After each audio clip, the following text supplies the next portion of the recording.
Welcome. What you are about to watch is not science fiction, and it is not folklore.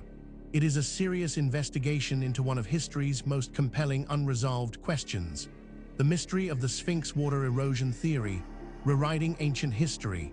Across the world, in universities, research institutes, and field excavations, serious scholars are wrestling with evidence that does not fit the accepted story. Evidence that has been documented, measured, and peer-reviewed, and that still has no satisfying conventional explanation. We are going to look at that evidence carefully, without prejudice in either direction, not dismissing what is extraordinary, but not accepting it without scrutiny either. The truth, as always, is in the details. The Great Sphinx of Giza is one of the most recognizable monuments on Earth. Egyptian authorities date it to approximately 2500 BC, built during the reign of Pharaoh Khafre. But in 1991, a Boston University geologist named Robert Schoch announced something that sent shockwaves through the archaeological world. The weathering patterns on the Sphinx and its enclosure walls were not consistent with wind and sand erosion. They were consistent with prolonged rainfall, heavy, sustained rainfall, the kind Egypt has not seen since before 5000 BC. If Schoch is right, the Sphinx was carved not in 2500 BC, but at least 7,000 years earlier, in an age that mainstream archaeology regards as too early for the construction of a monument this large. The implications extend far beyond a single date. They suggest that an advanced civilization capable of carving a 73-meter monument existed thousands of years before Egypt was Egypt. This is where our investigation begins. Stay with us, because the further we go into the evidence, the more extraordinary it becomes. The story you think you know is only the surface. Beneath it lies something far more remarkable. Let us begin. Before we examine the specific evidence, we need to step back and understand the context.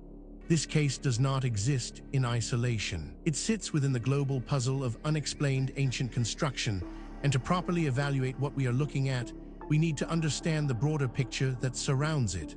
Archaeology is, by its nature, an incomplete science. We find only what survives, and what survives is determined not by importance, but by durability. Stone lasts, wood rots, metal corrodes, ceramics endure. The written word survives only if it is inscribed on stone or baked clay.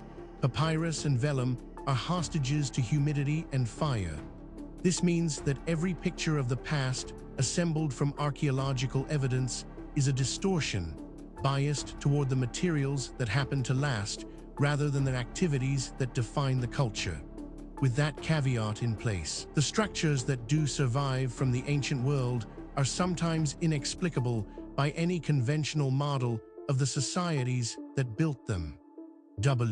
Fine stone blocks weighing hundreds of tons, fitted together with tolerances measured in millimeters, transported from quarries dozens of kilometers away, and raised to heights that challenge modern cranes. We find astronomical alignments so precise that they track the movements of specific stars over periods of thousands of years. We find architectural proportions that embed mathematical ratios, pi, phi. The Pythagorean theorem in civilizations that supposedly had no formal mathematics. The challenge these structures pose is not engineering alone. It is conceptual. How did people without our tools conceive of projects on this scale? How did they solve the organizational problems of feeding and coordinating tens of thousands of workers over decades? How did they transmit technical knowledge across generations without standardized notation? The buildings stand as proof that they did it. The question of how remains genuinely open. This context matters because it tells us something important. What we are about to investigate is not an isolated curiosity. It is part of a pattern that researchers in multiple fields have been independently documenting for decades. And patterns in science demand explanation. With that foundation in place, let us now turn to the specific case at hand. Now we reach the heart of the matter. The core evidence surrounding the Sphinx Water Erosion Theory, rewriting ancient history, is more extensive, more verified, and more troubling for conventional explanations than most people realize. Let us walk through it systematically, fact by fact, and allow the evidence to speak for itself. We are not going to speculate here. Every point that follows is documented in peer-reviewed publications, official archaeological records, or government archives that are publicly accessible. The question is not whether these facts are real. The question is what they mean. Consider this first extraordinary detail. Robert Schoch, a professor of geology at Boston University, presented his analysis of Sphinx weathering at the 1991 Geological Society of America annual meeting. His argument was based on the profile of the weathering, deep, rounded, undulating erosion channels that matched the pattern produced by precipitation and water runoff, rather than the horizontal laminar erosion characteristic of Aeolian weathering. This single data point, if taken in isolation, might be set aside. Anomalies happen. Instruments malfunction. Researchers make mistakes. But as we continue, you will see that this is not an isolated anomaly. It is part of a consistent and documented pattern. But that is only the beginning. Researchers also discovered the Sahara's climate history is well established.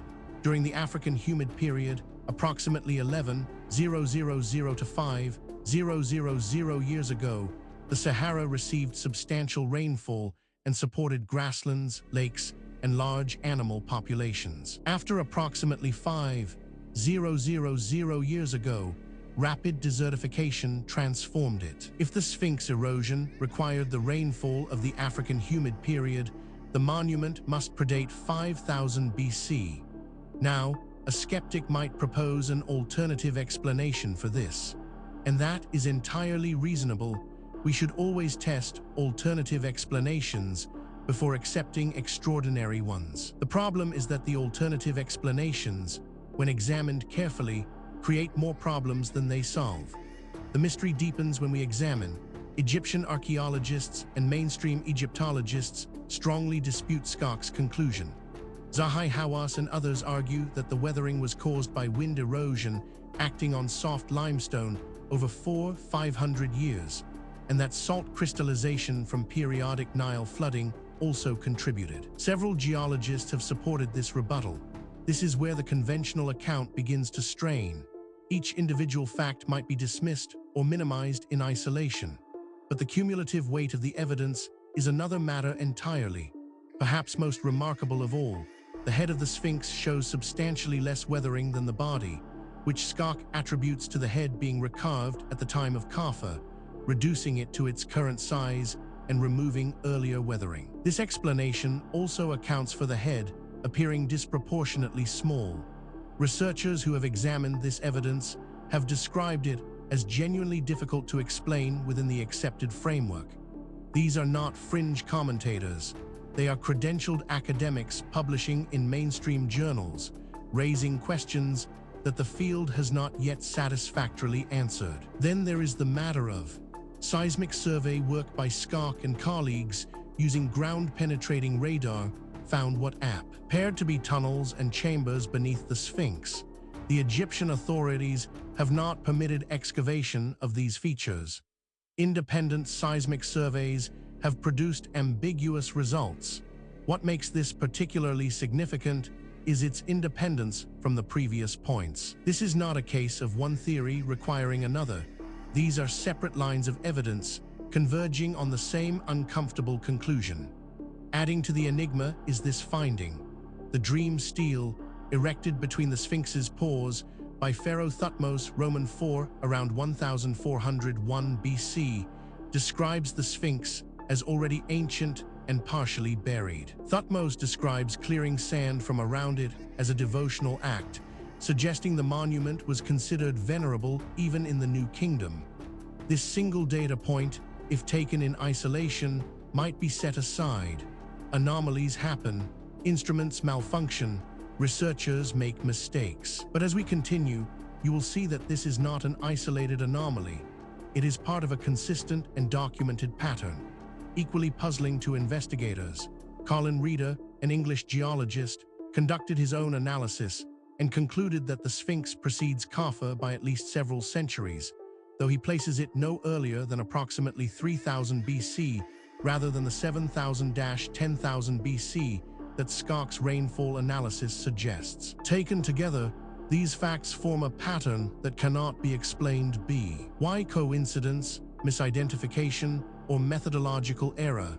Each piece of evidence has been examined by skeptics. Each has been subjected to alternative explanations, and in each case, the alternative explanation falls short of accounting for everything that has been documented. We are left with a body of evidence that demands explanation and an accepted narrative that does not provide one. This is where serious inquiry begins.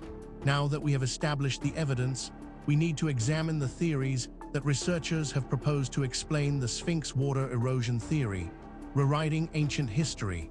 This is where the debate becomes most intense, because the theories reflect not just different interpretations of the same evidence, but fundamentally different assumptions about what is possible and what the past looked like. Understanding these theories is not just an academic exercise. Each one has been championed by serious researchers with genuine credentials, and each one captures something that the others miss. The truth, if it is ever established, will likely draw on elements of several.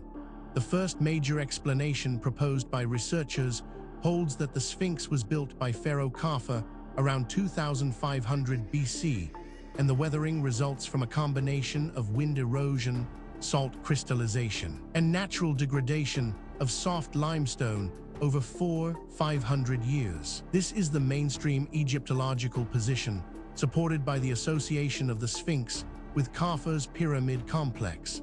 This interpretation has significant academic support and is backed by substantial evidence, but it is not without problems. Critics point out that it requires assumptions that go beyond what the evidence strictly supports, and that key predictions of this theory have not been confirmed by subsequent research. It remains contested, and the contest is productive. A rival school of thought argues that the Sphinx is substantially older than 2500 BC, built at least before 5000 BC, and possibly as early as 10,000 BC, during the African humid period when the Sahara received heavy rainfall sufficient to produce the observed erosion profile. This requires an organized civilization capable of monument construction far earlier than current archaeology acknowledges. This theory is controversial, and deliberately so. Its proponents argue that the evidence demands an explanation outside the conventional framework. Critics counter that extraordinary claims require extraordinary evidence, and that the evidence presented, while suggestive, does not yet meet that standard. The debate continues in peer-reviewed literature. Perhaps the most unconventional theory suggests that the Sphinx is older than Khafre, but younger than Schoch's estimate, perhaps built around 3000 BC, before the unification of Egypt, by a pre-dynastic culture whose identity is unknown. This position preserves the geological argument while requiring less dramatic revision of historical timelines. What is striking about this debate is not merely that experts disagree. That is normal and healthy in science. What is striking is the quality of the disagreement. Serious researchers, working from the same body of evidence, reaching genuinely different conclusions. That level of fundamental disagreement, when it persists over decades, is a signal that something important has not yet been understood. The question is not which of these theories is right. The question is whether any of them is right, or whether the truth is something that none of the current frameworks has yet been able to capture. The case surrounding the Sphinx Water Erosion Theory, rewriting ancient history, does not rest on speculation alone. What distinguishes this investigation from pure mythology is the existence of documented, physical, verifiable evidence, material that has been examined by credentialed researchers and whose authenticity is not seriously disputed. What is disputed is its interpretation.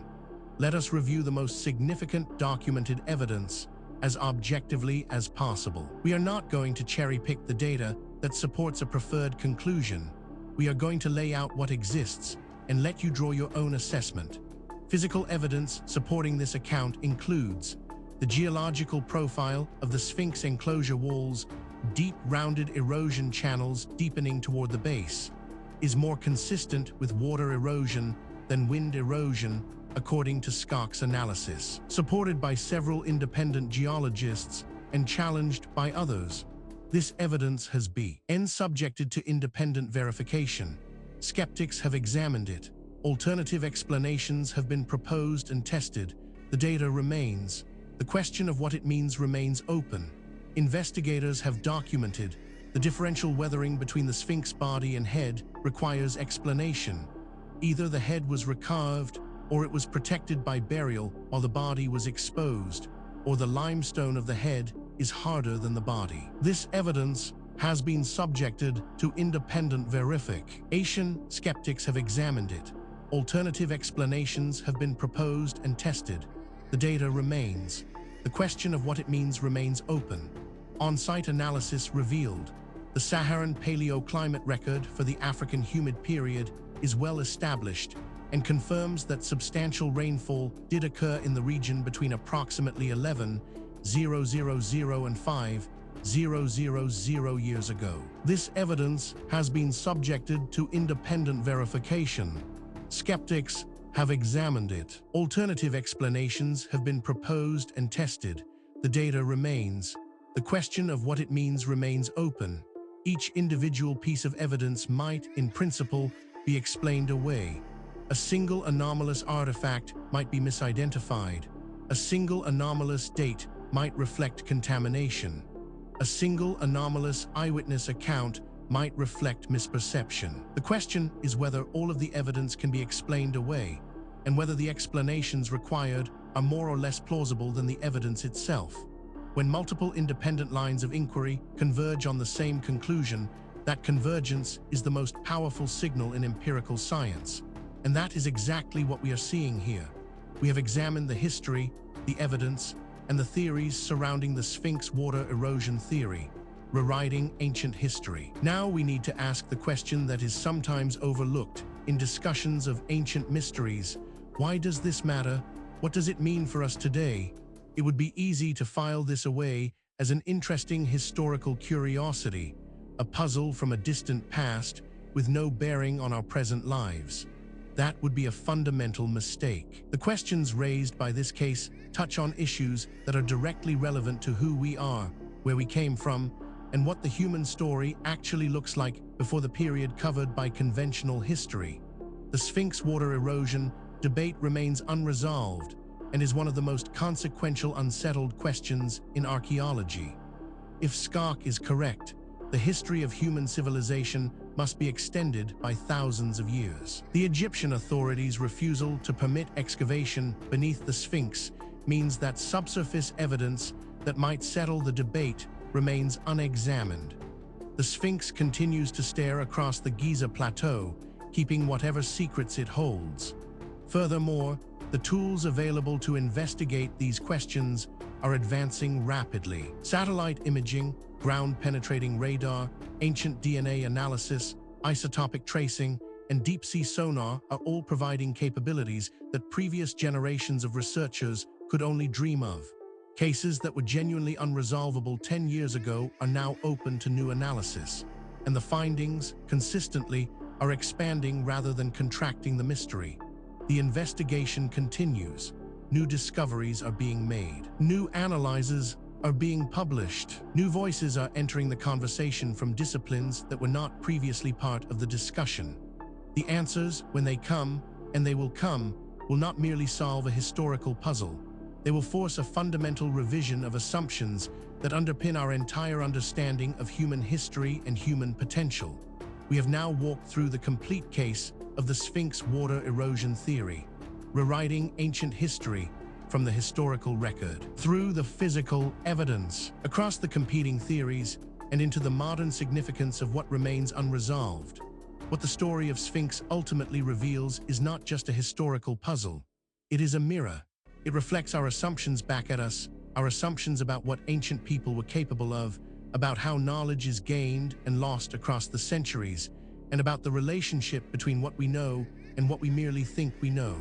The evidence presented in this documentary is real. The questions it raises are genuine.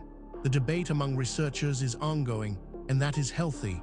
Science is not a set of conclusions, it is a process, and the process requires that we remain open to evidence that challenges what we thought we knew, however uncomfortable that challenge might be. If you came to this documentary as a skeptic, we hope the evidence gave you something to think about. If you came as a true believer, we hope the critical examination gave you a more nuanced picture. The truth, as always, lies in the evidence, not in what we want to be true. Thank you for watching. If this investigation sparked your curiosity, please subscribe to the channel.